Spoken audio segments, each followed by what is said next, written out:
What are the components of the blood gas? This is some of the components.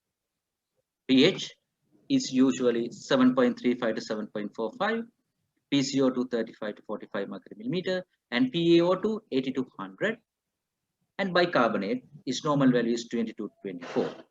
This all you can understand. And base excess, which is -2 to +2. I'll explain what is basic. And apart from that, metabolic panel, like some blood gases give the sodium, potassium, chloride, and calcium, as depicted in the right side of your slide here, and hemoglobin, lactate, and blood sugar. So these are the basic things which elaborate in the blood gas report. What is base excess? Other things I think it's all self-explanatory, but what is the base excess? Okay, so understand what is base excess. Normal base excess value is -2 to +2. Okay, if the base excess is below minus, that is more towards the metabolic acidosis. Base excess is something for you to tell about the metabolic component, whether the patient is acidosis in acidotic. If it is a base excess is below minus, so that is if it is more minus, like -5, -8, or -10, that is more acidic. If a base excess is more positive, it is metabolic alkalosis. Say positive +3, +4, it is more alkalosis. So if the base excess is minus, it is metabolic component, metabolic acidosis, more metabolic acidosis. So it is the base excess is defined as the amount of acid that would be added to blood to titrate it to pH 7.4 at PCO2 is 40 mercury millimeter. So it is defined how much of acid should add to this patient to take your blood to the level of pH 7.4. Okay. So if the base excess is more negative, it is acidic. If the base excess is more positive, it is alkaline. If you can remember that too, that is enough, because you are not going to define the patient with the blood gas. So just make the last two sentences. If is more negative, it is acidic, and more positive, it is alkalosis. That is enough. I'll try to make this very simple, and we'll build up from that. Okay, right. Take this primary acid-base disorder. Sorry. pH PCO2 bicarbonate. Normal range, look at the third column, is a normal range 7.35 to 7.45. PCO2 normal range between 35 to 45, and bicarbonate is 22 to 26. Right. It's the primary disorder. If the normal range is less than 7.35, it is acidemic. And if it is more than 7.45, it is alkaline. That is obvious. That is, you know. Then, if the carbon dioxide level is less than 35, it is the respiratory alkalosis. If the carbon dioxide is more than 45, it is respiratory acidosis. And if then the bicarbonate panel. If the bicarbonate is less than 22, it says it's a metabolic acidosis, and if it's more than 26, it is metabolic alkalosis. So this is so simple. Okay, we'll start from basic. It's a simple thing you can understand, right? There are 5 steps of blood gas analysis. From here, you have to take a piece of paper and write this first formula. If carbon dioxide diluted by water, it may the carbonic acid H2CO3, and then it dissociate to bicarbonate and hydrogen. Please write this on in a piece of paper, and this will need for further later on for the blood gas analysis. I'll give you some analysis. We'll do some analysis with this lecture. So this is important formula for us to go for further discussion, right? First step, once you get the blood gas, first step is to decide whether you are dealing with acidemia or alkalemia.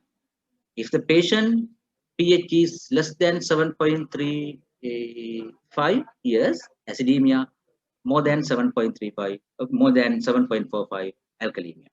Right, that is the first step. So you pass the first step. Good. Are you okay? Are you all sleeping or okay? Yes. Okay, Yes, sir. good. Okay, sir. Then Okay, sir. Okay, sir. step 2. Step 2. Now we have to find the cause for this acidemia and alkalemia. Whether it is the primary cause is the respiratory or metabolic. Just look at your carbon dioxide and bicarbonate. Okay.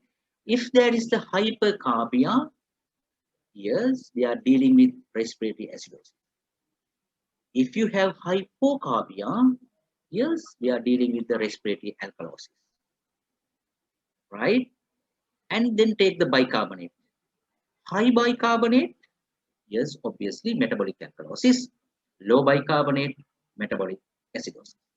Right. Now tell me, one of you guys, pH is 7.30. Okay. So first step, what is this? It is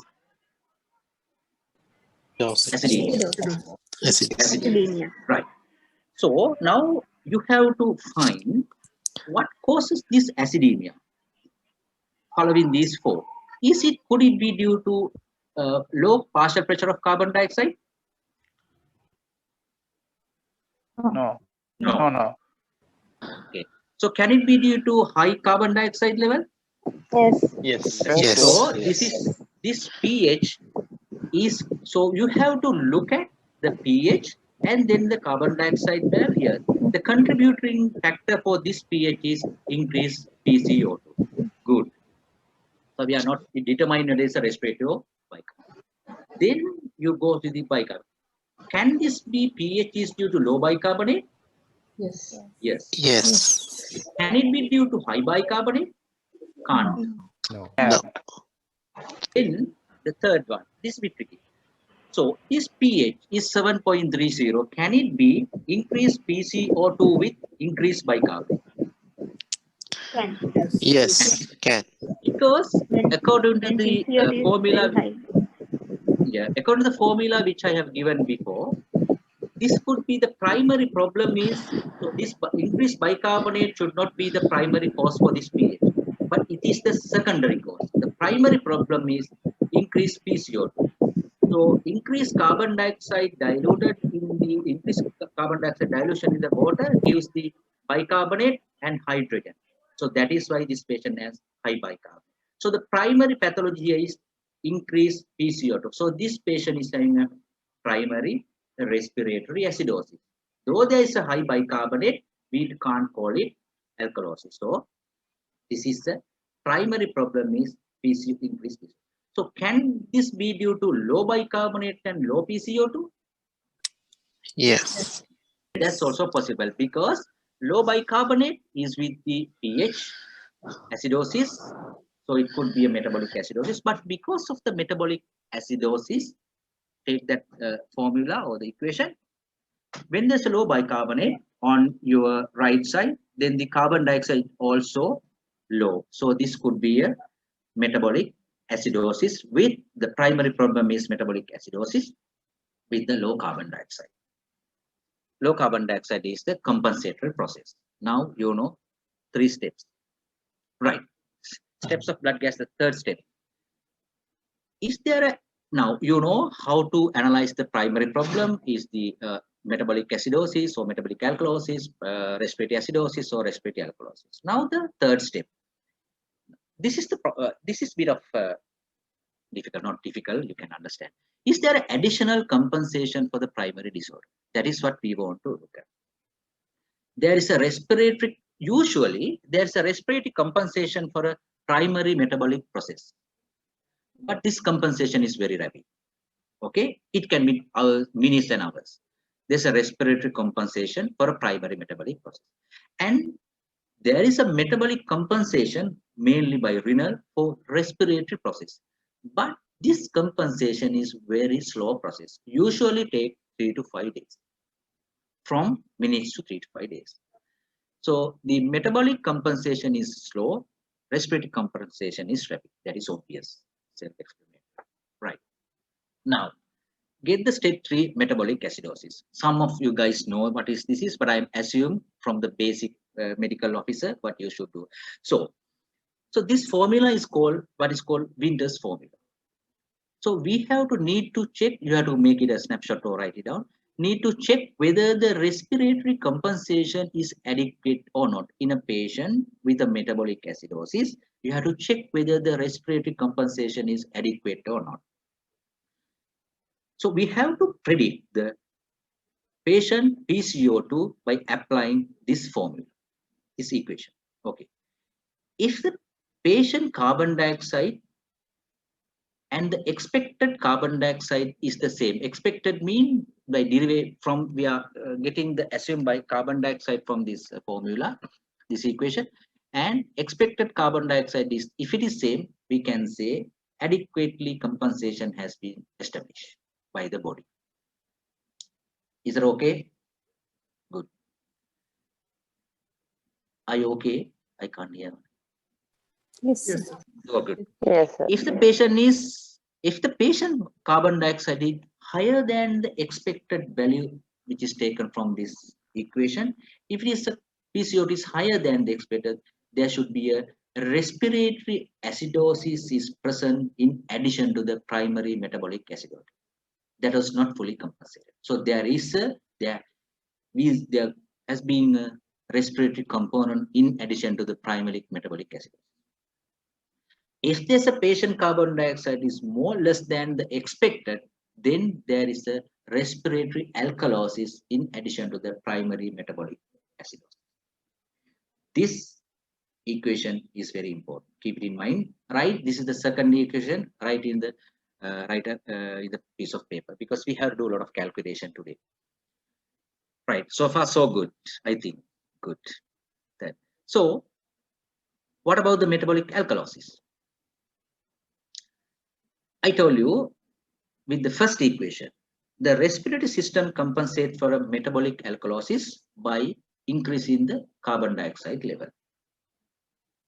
When there's a metabolic acidosis, the more bicarbonate is there, the equation, the formula shifted to the left side and produce more carbon dioxide. But unlike a metabolic acidosis, in a metabolic acidosis, they compensate by hyperventilating. They try to wash out the carbon dioxide by doing hyperventilation.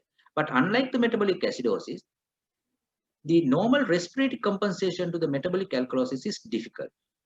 We can't difficult to predict it, because respiration, what the body does is they increase the metabolic alkalosis by increasing the PCO2 level. They compensate the metabolic alkalosis by increasing the PCO2 level in the body. How? It does the hypoventilation. Hyperventilation causes retention of carbon dioxide, and this carbon dioxide causes acidosis.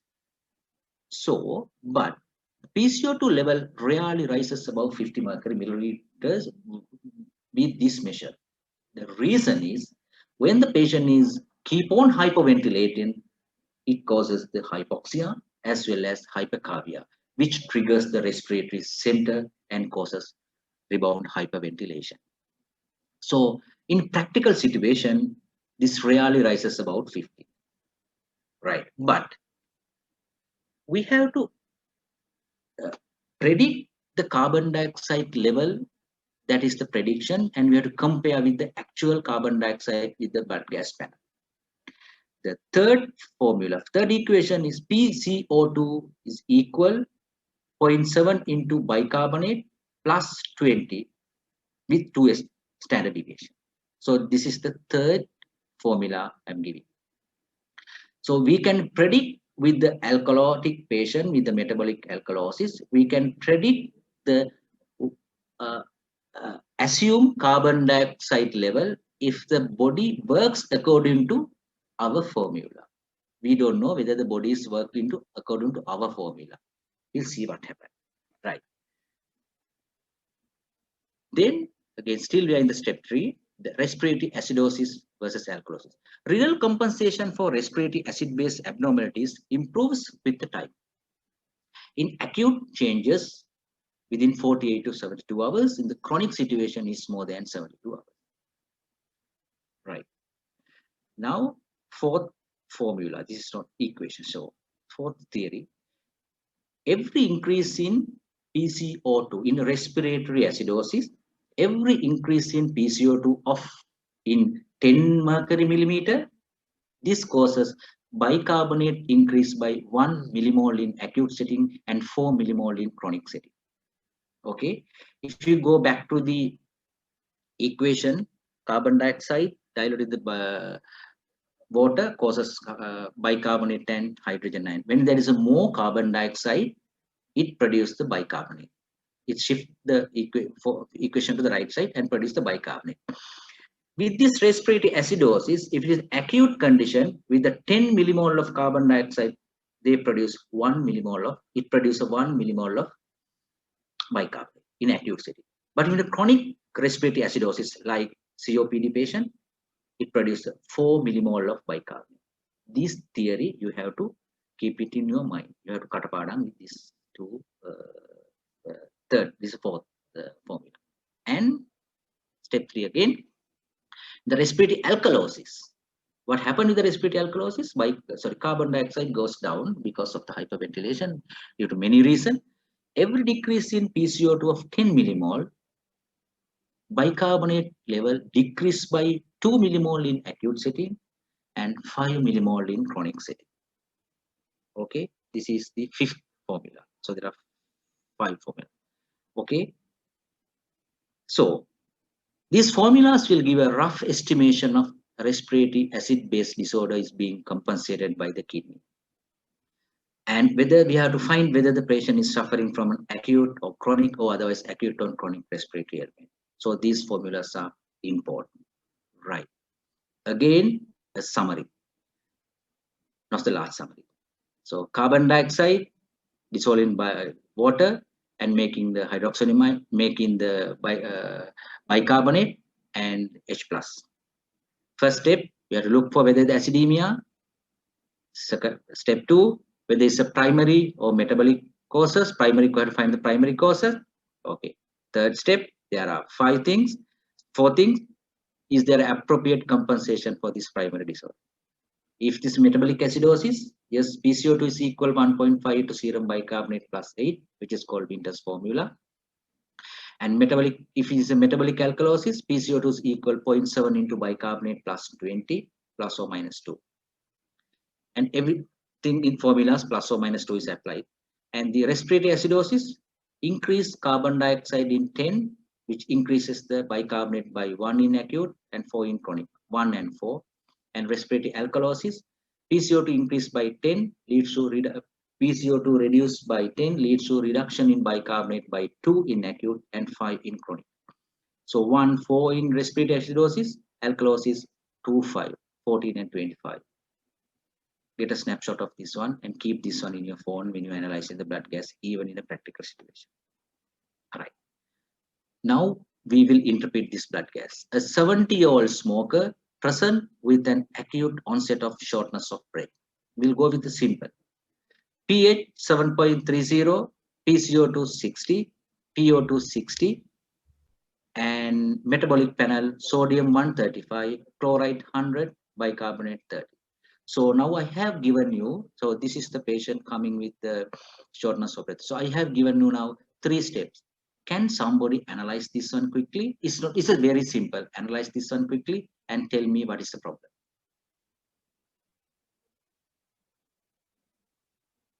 Is this adequately compensated or not? Is okay or what? Okay, so primary problem? Respiratory acidosis. Respiratory acidosis. Then what you have to look for? Whether it's adequately compensated or not? So this is a respiratory acidosis partially compensated by metabolic CO2 by carbon. Partially, this is respiratory acidosis, partially compensated. Compensated. Yes. Yeah. Step 1, acidosis. Step 2, respiratory. Yes, respiratory acidosis. PCO2 increased by 20. So therefore, the bicarbonate should increase by 2 if acute and 8 if chronic. We don't know if it's acute or chronic, but the history is important. History says the smoke. Okay. Because the bicarbonate increased from 24 to 36, And this patient bicarbonate level is, what is the bicarbonate level in calculation? 30. 30. Is 30? Yes. 5. Yes. Okay, so this is the patient is a chronic respiratory acidosis which is compensated by bicarbonate. Okay, I just gave this example to work out these 3 steps, right? We'll move to another one. Again, a 32-year-old man with depression and alcohol abuse present with the altered mental state. ABG, pH 6.9, PCO2 29, PO2 100, metabolic panel sodium 140, chloride 101, bicarbonate 5 millimole, not 5 millimole.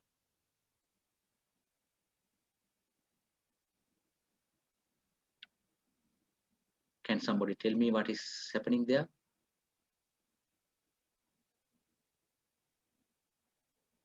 Metabolic acidosis with partial compensation.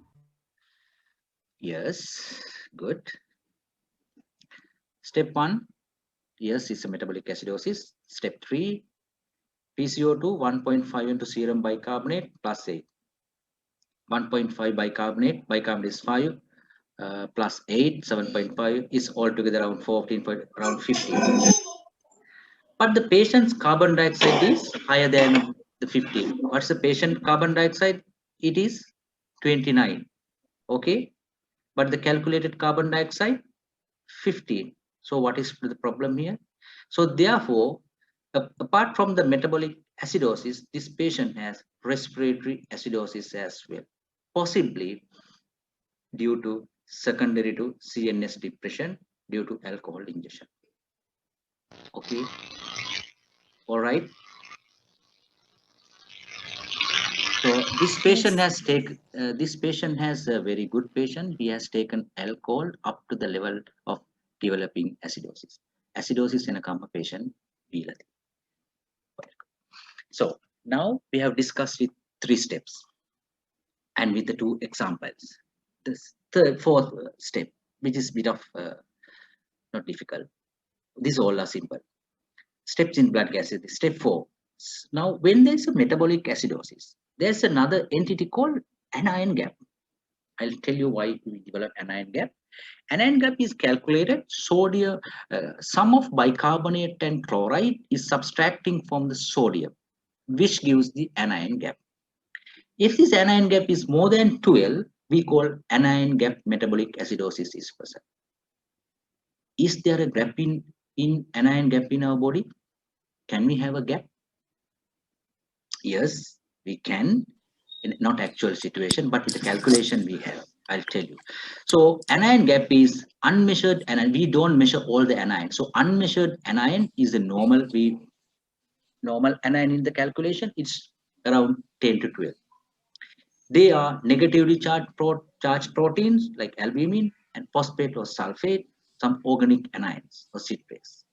How this can happen? Okay, so you can appreciate there's a sodium, the extreme left side, and the middle, the normal person. There's a normal anion gap, which is one we have not measured, like citrate and phosphate and sulfate and all.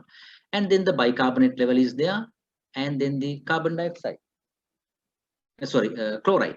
So this is the normal, but normally we have an anion gap. This is 10 to 12. When it moves to the extreme right side, there's a metabolic acidosis with anion gap. Normal anion gap is there. It's a normal anion is there.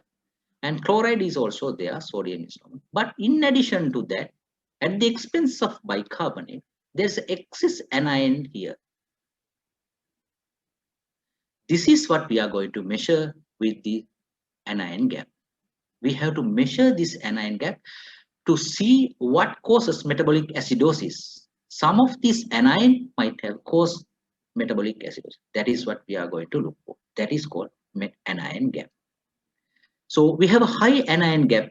So that is unmeasured. We have unmeasured anion in our body, but there are increased unmeasured anion. They are lactic acid due to hypoxia and shock, and phosphate and sulfate probably in the renal failure, and ketoacidosis could be diabetic ketoacidosis or alcoholic ketoacidosis, and oxalic acid like ethylene glycol poisoning and formic acid in methanol poisoning. So this is a high anion gap. How does the acidity develop in our body? We have acidity 7.4. So how do we develop acidity? One thing, adding acids. Some make like lactic acid, sulfate or keto acids. Adding acid causes acidity. That is one way of developing acidity in the body. What is the other way? Removing bicarbonate from the body. That also causes acidity. Either adding acid or removing bicarbonate. Both entity can lead to acidosis. Right. Now, the step 5. This is the step 5 is useful to detect the previously undetected metabolic disorder. Okay. So far is so good. Can you understand? Have I confused you or totally understand? Can somebody respond? Yes, sir. Okay, good. So this is the useful to detect now previously undetected metabolic disorder. So as I shown in previous picture here, right, when the excess anion gap is increasing, the bicarbonate is coming down. Bicarbonate is low. It's getting low. Right. The theory here, every increase in the positive charges, so there must be an equal decrease in negative charges.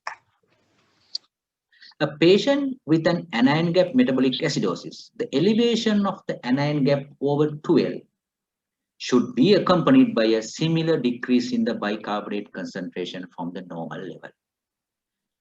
Every increase in anion gap should decrease the similar decrease in the bicarbonate. As is shown here, as you can see, every increase in anion gap, the bicarbonate level goes down from 24. So if the bicarbonate is lower than the expected level, then the additional metabolic acidosis of the non-anion gap variety is exit, or respiratory alkalosis is present. If this expected bicarbonate is lower than the expected patient actual bicarbonate is lower than the expected bicarbonate, yes, then the metabolic acidosis, in addition to the metabolic acidosis from the primary metabolic acidosis, there is the additional non-anion gap metabolic acidosis. If the bicarbonate concentration is more than accepted, then the metabolic alkalosis is present. Okay, this calculation is called the delta gap. This calculation is called the delta gap. We'll see how the delta gap works. Okay, delta gap or delta ratio. Now you know what is anion gap. This shows the delta ratio is delta anion gap divided by delta bicarbonate. That is, this is I think the sixth formula. Anion gap minus 12 divided by 24 minus bicarbonate level. And with this, you can get some value. Okay, there should be a value. Right. If this value is less than 0.4, if this value less than 0.4, it shows the hyperchloremic non-anion gap metabolic acidosis. I'll teach you later what are non-anion gap metabolic acidosis, what are anion gap metabolic acidosis. Don't worry about that. So take it as if it is less than 0.4, it is a non-anion gap metabolic acidosis. If it is between this value between 0.4 to 0.8, this is mixed picture with high anion gap metabolic acidosis plus non-anion gap metabolic acidosis. There are two things happening together. Right? If this value is between 1 to 2 or 0.8 to 2, it is called pure high anion gap metabolic acidosis. Pure high anion gap metabolic acidosis. And if it is more than 2, take a snapshot and see it's more than 2, it is metabolic acidosis with pre-existing elevated bicarbonate level. Could be patient is having a metabolic acidosis with pre-existing metabolic alkalosis or respiratory acidosis. This is a bit confused. How do you get metabolic acidosis on top of the metabolic alkalosis? We will work out later. So if it is more than 2, patient's primary problem is metabolic acidosis, but in addition to that, there's a pre-existing elevated bicarbonate, either due to metabolic alkalosis or due to respiratory acidosis, because respiratory acidosis also increases bicarbonate. All right, are you confused? No, sir. Okay, good. Right. Any question? No. Interpretation of the blood gas now. The clinical picture should be considered after acid-base condition has been made. So the patient history and examination is paramount in this interpreting the blood gas. The result of acid-base determination cannot be properly interpreted without clinical correlation. There should be some clinical correlation for you to understand. So these are very basic. There are a lot of shortcuts, but first we'll learn this basics thing, and one of the another lecture, another day, I'll teach you the rest of the thing. Okay. When you talk about the metabolic acidosis, there are two types of metabolic acidosis: high anion gap metabolic acidosis, which is more than 10 to 12, and non-anion gap metabolic acidosis, which is less than 12 or less than 10. So, but one potential pitfall in the measurement of this anion gap is with low albumin, because for each 1 gram drop in serum albumin level, the anion gap decreased by 2.5. Every 2 gram drop in serum albumin causes the anion gap decrease by 2.5. So if you have if a patient has a low albumin level with the anion gap, they measure the lower value than the proper patient anion gap. So what is the patient with a calculated anion gap of 10 and a 2 gram drop in their albumin? What would be the patient actual anion gap?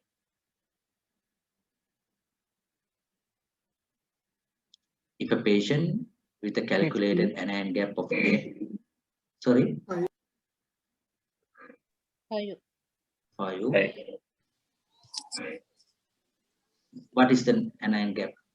Calculated anion gap of 10, but the patient 2 gram drop in the albumin. 15. 15.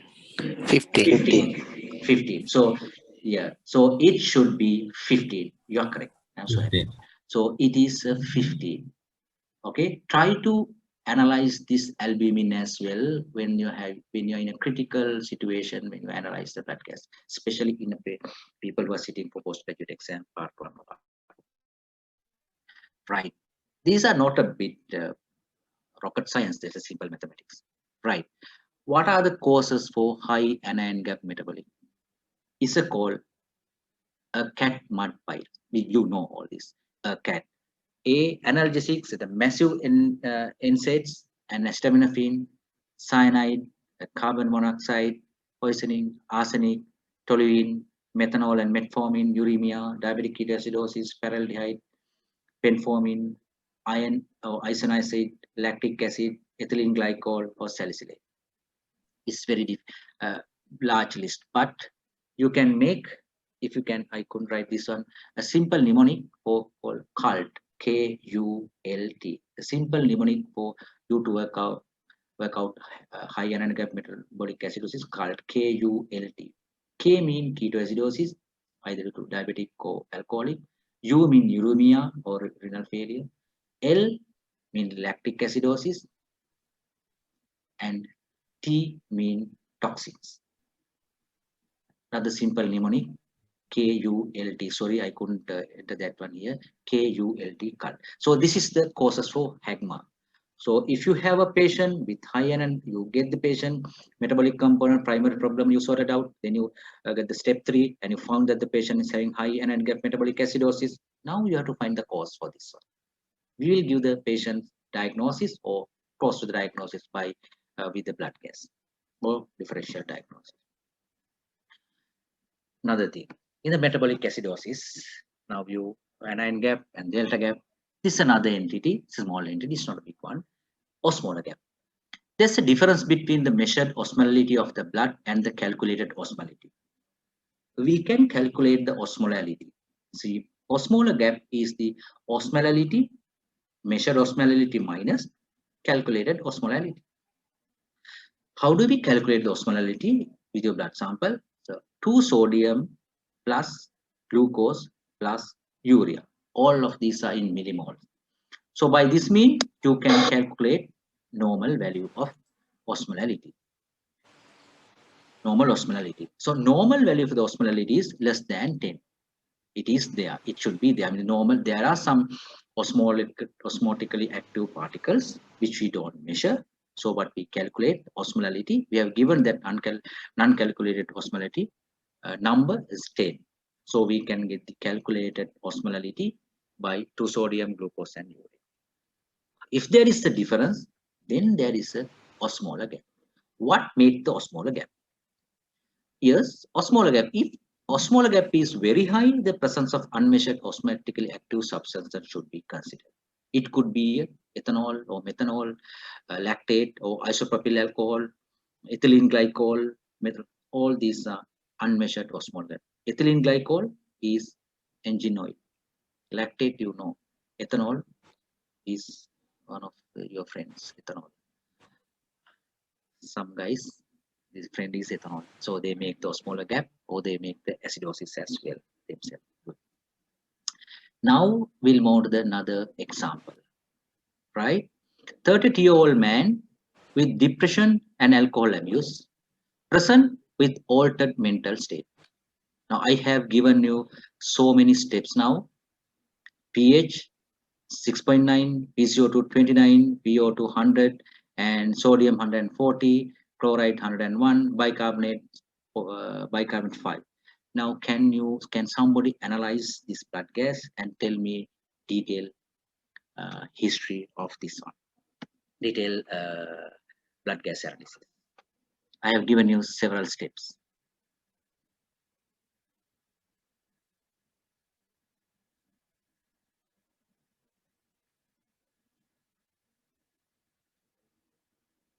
It's a simple calculation. From step 1 to step 5.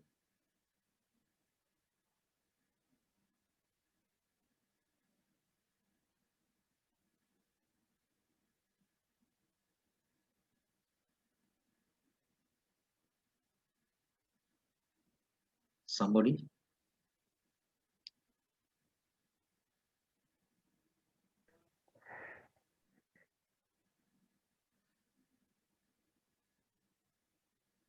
Metabolic acidosis. Anoma. Yes, Anoma. Here. Who is going to talk?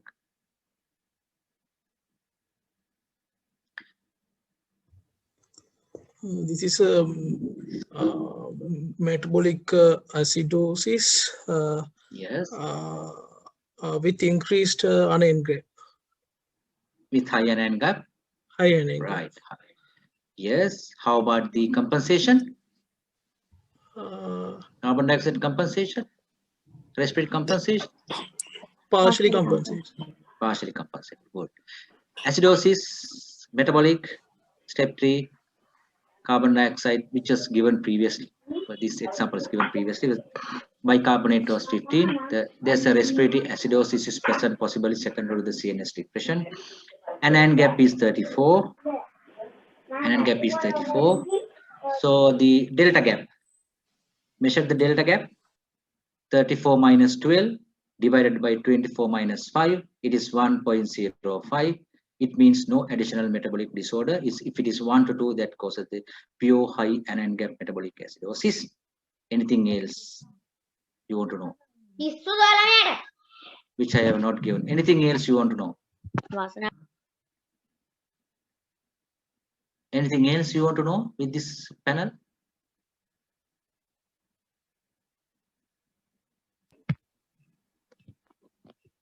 What else you want to know? So the high anion gap metabolic acidosis with partially compensated with respiration. What else you know? Patient serum albumin levels. Serum albumin level, yes, excellent. We need to know the patient serum albumin level. Very good. Another one. Blood glucose level. Blood glucose level. Apart from that, some other simple thing. which I have told. No, we need to know the Is an alcoholic for the methanol level? Yeah, or this patient need the osmolar gap. Osmolar gap. This patient osmolar gap, we are not measured here. There's no adequate data. We measured the osmolar gap is 74, but finally we found that patient has a toxic alcohol ingestion with high level of blood methanol level. So this patient, so you have to analyze acidosis, the metabolic or not. If it is a metabolic acidosis, take with the Winter's formula and check the anion gap and check the delta gap and check the osmolar gap, and now we are fine. Is it okay? Are you all right so far?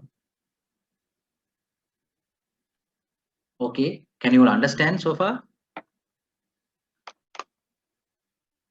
Or are you all drowsy due to alcohol or high osmolar gap? Okay, can. Okay, right. Good. Then the non-anion gap metabolic acidosis. What is the NAGMA or non-anion gap metabolic? I told you earlier, acidosis can be due to adding acids to the body or removing bicarbonate. So non-anion gap metabolic acidosis is most of the time removing the bicarbonate from your body.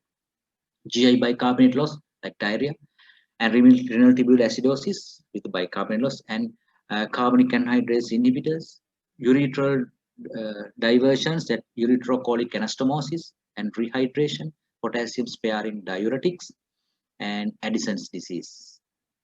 Okay, so these are the causes for non-anion gap metabolic acidosis. You will come across a patient with acidosis after vomiting or rehydration, diuretics, but then you have to find out the cause for this. So you have to diagnose this, or at least you have to do the differential diagnosis by looking at your blood gases. The case, a non-anion gap metabolic acidosis is a simple thing. A 68-year-old man who recently took antibiotics for skin infection, present with 10 episodes of watery diarrhea per day for the last 5 days. Arterial blood gas, pH 7.34 and PCO2 34, PO2 80. Metabolic panel, sodium 135, chloride 108, bicarbonate 80. Can you tell me what sort of acidosis this is? This is a simple thing. Do the calculation, though it is simple, from step 1 to step 5.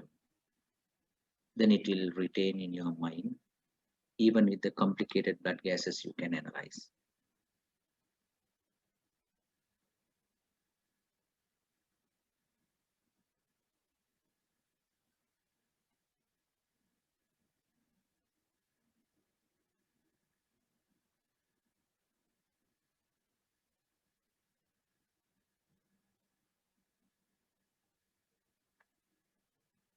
Right. So is step 1 is acidosis is there, is metabolic acidosis.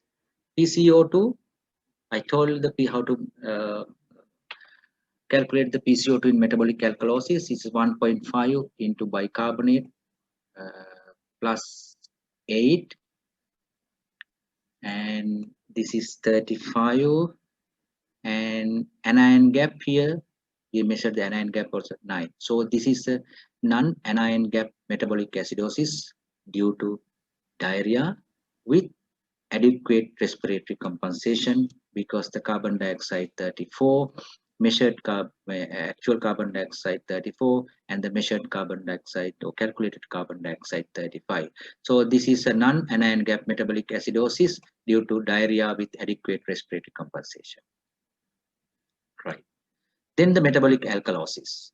Metabolic alkalosis causes due to volume contraction like vomiting, NG suction, loop diuretics or thiazide diuretics, excess glucocorticoids and mineralocorticoids, hypokalemia, Barter's syndrome, alkali ingestion, and post-hypercapnic alcohol. Those are the causes for metabolic alkalosis. You can, Google it and see the alkalosis, but what matters is not to cut apart on this one. They try to get an idea how do you get the metabolic alkalosis. So these are the causes for simple causes for metabolic acidosis. Right. Now, metabolic alkalosis, a patient, the 20-year-old student present with excessive vomiting after binge drinking. Good. All are alcoholic today. because Sri Lanka is one of the country which import ethanol than any other country. So we have to be very careful about the alcoholic related problem. ABG pH 7.5, PCO2 44, PO2 100, metabolic panel 138, chloride 100, bicarbonate 34. Can you tell me what is happening here? Can somebody? This is the metabolic 20-year-old student.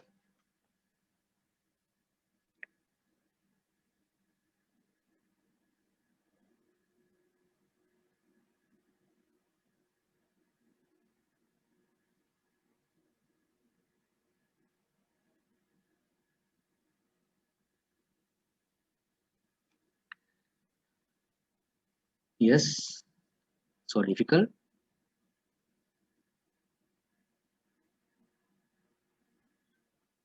Nobody's there. All are sleeping.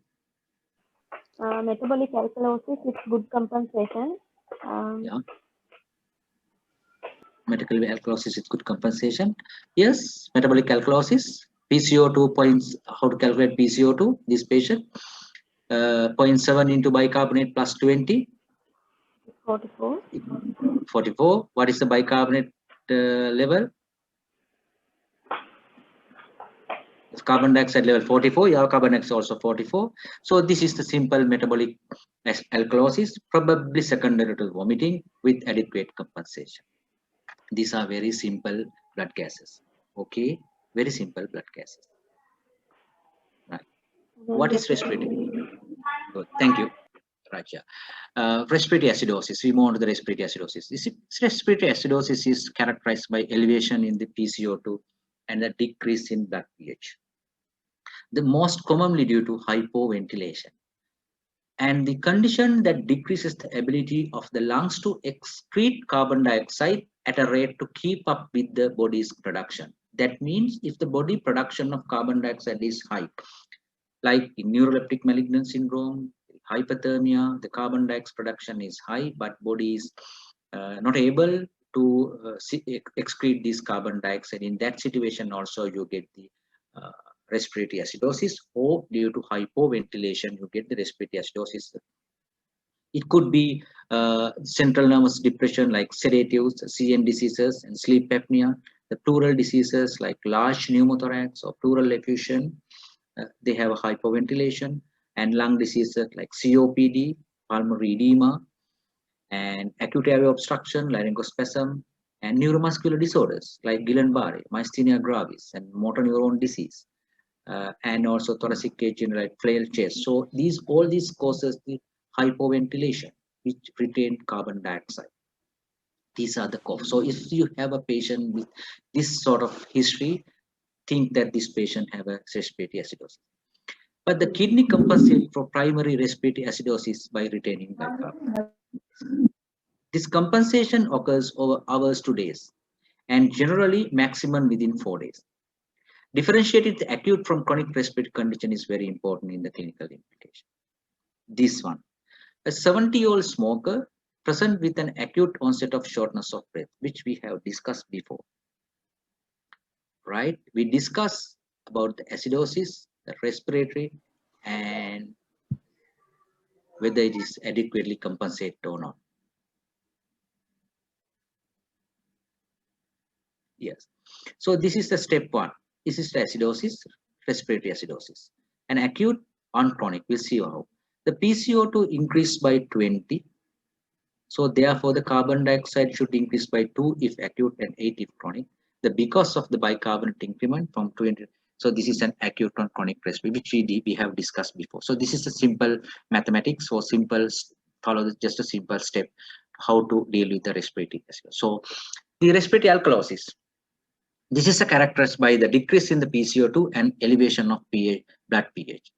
The causes of primary respiratory alkalosis, which include the CNS disease like CVA and the salicylate poisoning, aspirin. So this is important, toxins of salicylate poisoning, because salicylate causes the metabolic alkalosis as well as salicylate causes respiratory alkalosis because of the hyperventilation. Salicylate stimulate respiratory center. So this is called both metabolic acidosis and respiratory alkalosis.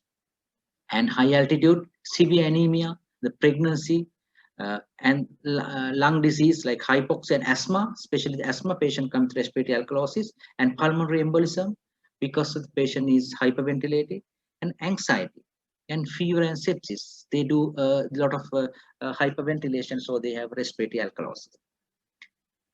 Take this example, a 22-year-old woman present with 4 hours of numbness in both hands, typical of previous episode of anxiety. pH 7.48, PCO2 30, PO2 86, the metabolic panel 140, sodium, chloride 110, bicarbonate 22. So can somebody analyze it?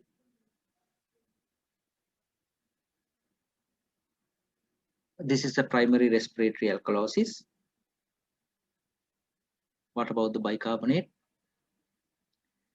Yeah, this is the respiratory alkalosis, and it is acute. The drop in the carbon dioxide by 10 correspond to a drop in the bicarbonate by 2 if acute and 5 if chronic. So therefore, the as the expected clinical history, this patient is having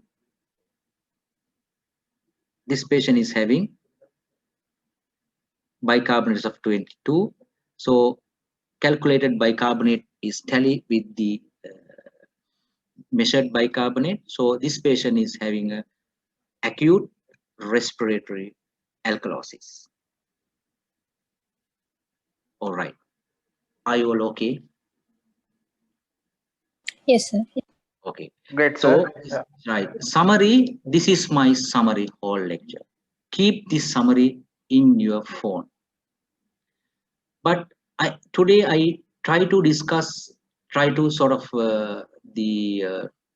give you the basic idea of blood gas interpretation. But there are many more things to discuss, like lactic acidosis, like type of lactic acidosis. There are many things for you to discuss, some complicated blood gases, and there are some shortcuts. Without having none of these without few of these formula, you can at a glance you can decide what sort of metabolic or the respiratory panel with this patient. Later on we will learn this thing. So main summary: step 1, try whether the acidemia or not, or alkalemia. Step 2, primary respiratory or metabolic disturbances. Look at the PCO2 and blood gas, ABG and bicarbonate, PCO2 and bicarbonate. And step 3, is there appropriate compensation for primary disorder?